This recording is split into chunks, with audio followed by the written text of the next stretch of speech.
Hey guys, my name is Juliet and today we're talking about Lost Records, Bloom and Rage and what could potentially happen in tape 2. Now that we've all finished tape 1 and have got a glimpse into the beautiful lives of Swann, Kat, Nora and Autumn, we have so much to think about, so much to talk about. Where does the story go from here? What secrets still remain hidden? And of course, what's inside that mysterious package?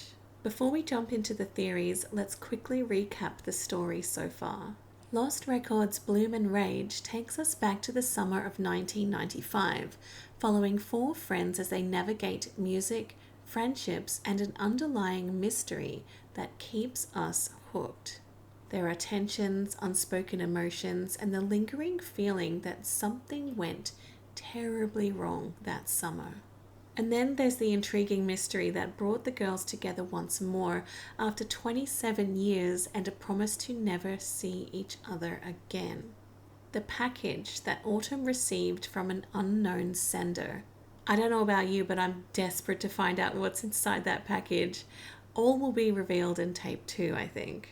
So, what could we see in tape 2? Here are some of my thoughts, theories, speculations.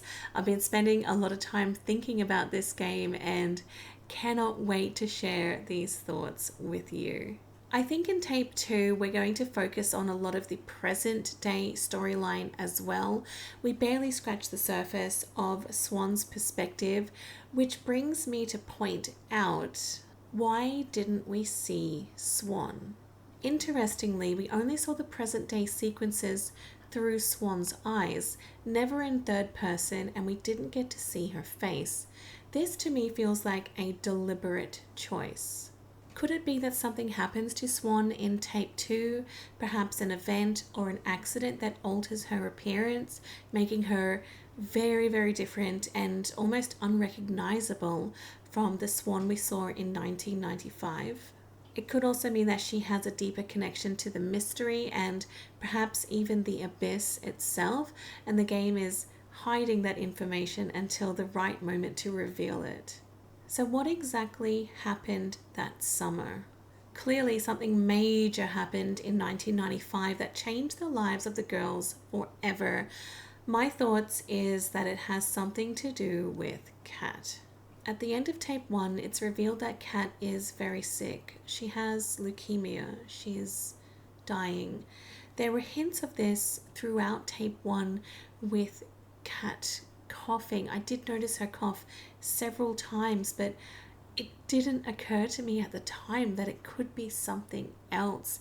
And looking back now, it just contextualizes everything. It's such a significant hint that something is not right, but at the time of playing, I put it down to moments when she started to get angry and lose control, and also she was talking to Swann, getting an interview done, and she started to stutter a little bit and stumble over her words, and then she was coughing. I thought maybe the coughs are to hide embarrassment or to disguise a little stammer or her nerves, but no, it is so much deeper than that. I stuttered. I'm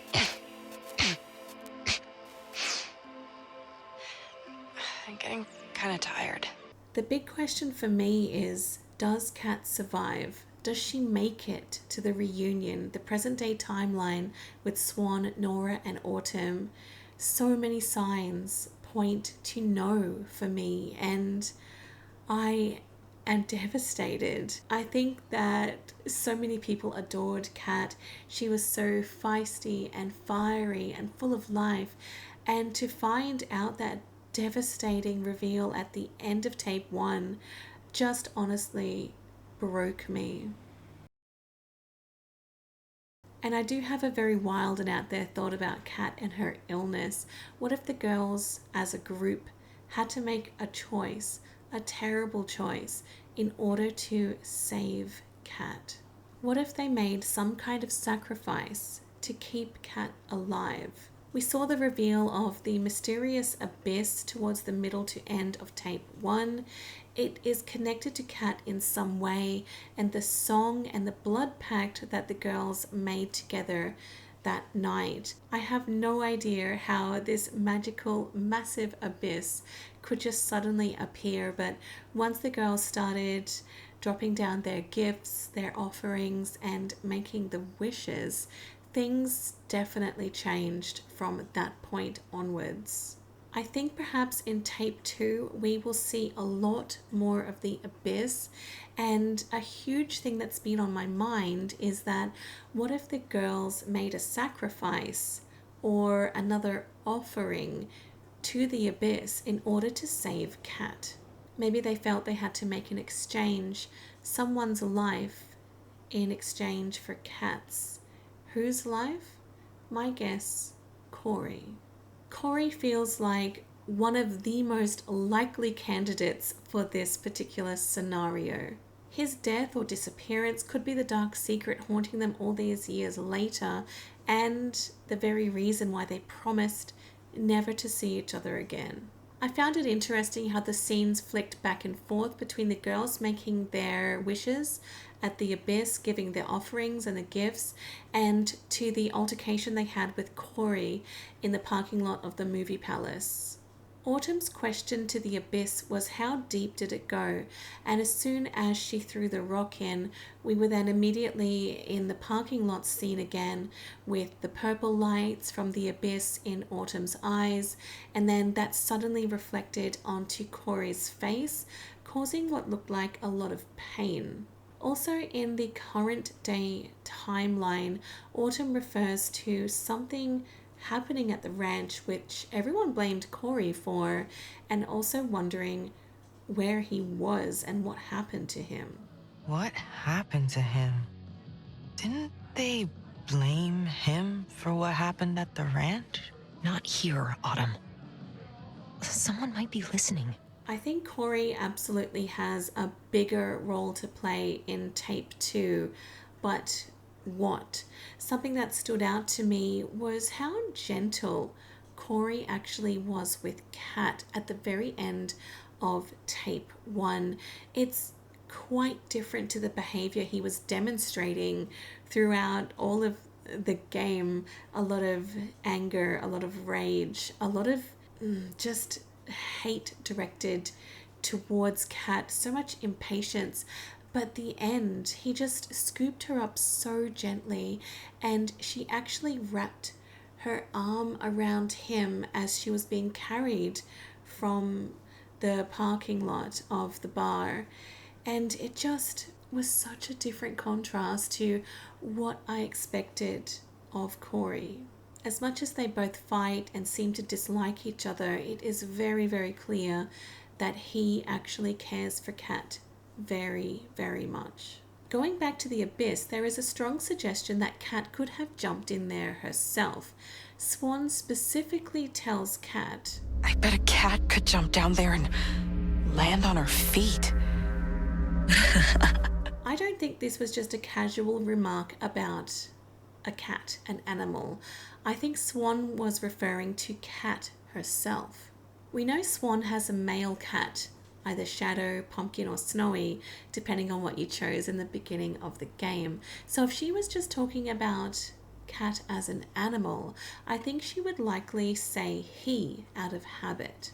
The choice of words here feels intentional, almost like foreshadowing, and I think it's a huge clue of what we may see in tape 2.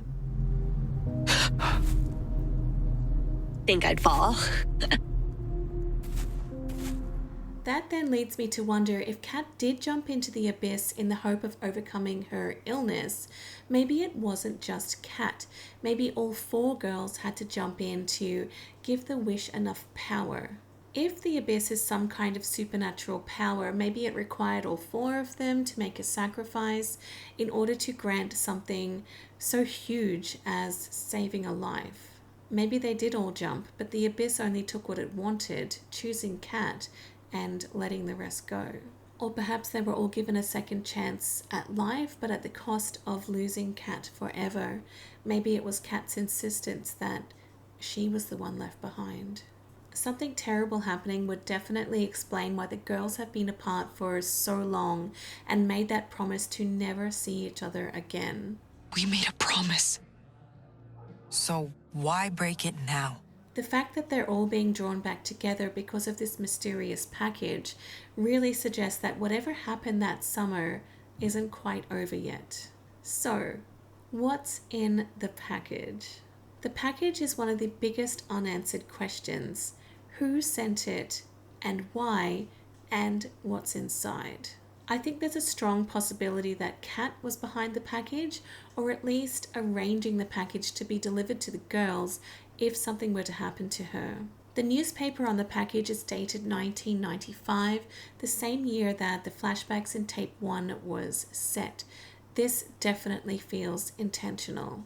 One theory is that Kat gave the package to her sister Dylan, instructing her to send it at a later time, perhaps after Kat's passing. Maybe Kat passed away many years ago, but the package had only been recently rediscovered. I have a strong feeling that Swann, Nora, and Autumn are the only ones left from the group. Whether Kat passed away from leukemia, jumped into the abyss, or even became the abyss herself, I just have this strong feeling that she's no longer around. One detail that confirms that for me is that as soon as Nora arrived, they were pretty much ready to open the package without waiting for Kat. I think we open it when we're all ready. But of course Nora said, what's the rush? Let's go and play some pool first. So, yep, the package is unopened for now. Nora's hesitation to open the package, her reluctance, it really makes me think if whatever is inside that is directly tied to Kat's fate and what happened to her. But what could be inside the package? Swann has mentioned a few times that she's lost her videotapes from that summer of 1995. What if inside the package are those lost tapes, revealing the parts of the story that they are all struggling to remember or struggling to forget? If the group truly have repressed something traumatic, then the contents of that package could be what forces them to finally face what happened. What is Nora's role in the story? In the present day scenes, Nora is the most emotionally guarded of the group. She is very reluctant to talk about what happened.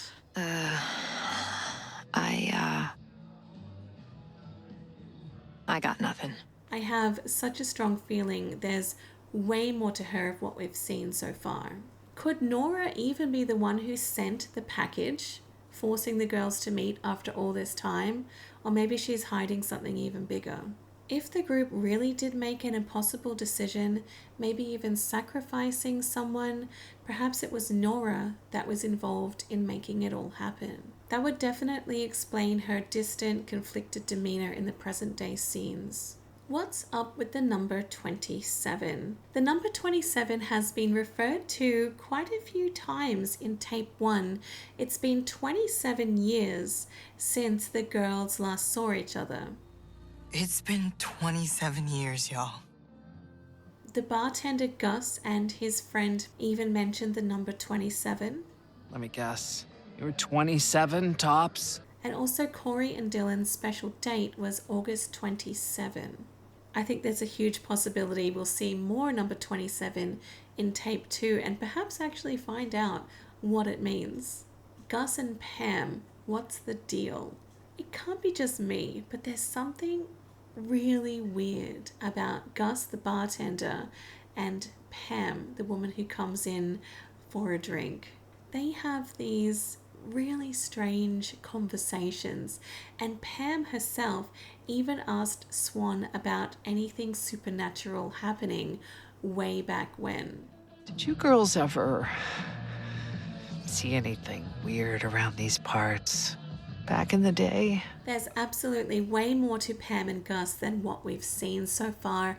I think they are going to feature in tape 2 as well, unless it's a red herring, of course, but there's just something really, really off about them. what about a time loop theory? The biggest indication that I have that the girls are stuck in a time loop is when Swann first enters the mysterious cabin in the woods. When she tries to open the front door of the cabin, she finds that it is locked by a weird looking lock with all sorts of different strange symbols on it. And directly behind her is a piece of paper stuck to a wooden beam with a knife. On that piece of paper is a drawing of Swann's camcorder with instructions of how to unlock the door. That is a huge indication that something is not quite right here, as who left the note? Who wrote the note? The cabin hasn't been entered in years, so long. It's been abandoned, and yet clear as day, in great condition, is a drawing of Swann's camcorder with instructions of how to open the door. That is definitely mysterious. So, these are just some of my theories. I've been thinking about this game a lot. I absolutely loved Tape 1. I am obsessed. I cannot wait for April and to play Tape 2 just to find out exactly what happens. It has just been the most magical, wonderful experience. I adore this game. I'm obsessed. I love it so much. I love these girls, and I cannot wait to find out what happens. If you have any theories of your own, please do leave them in the comments. I cannot wait to read them, and I'm so excited to see what's in store for Lost Records Bloom and Rage Tape 2. Thank you guys so much for watching. I hope you enjoyed. Bye.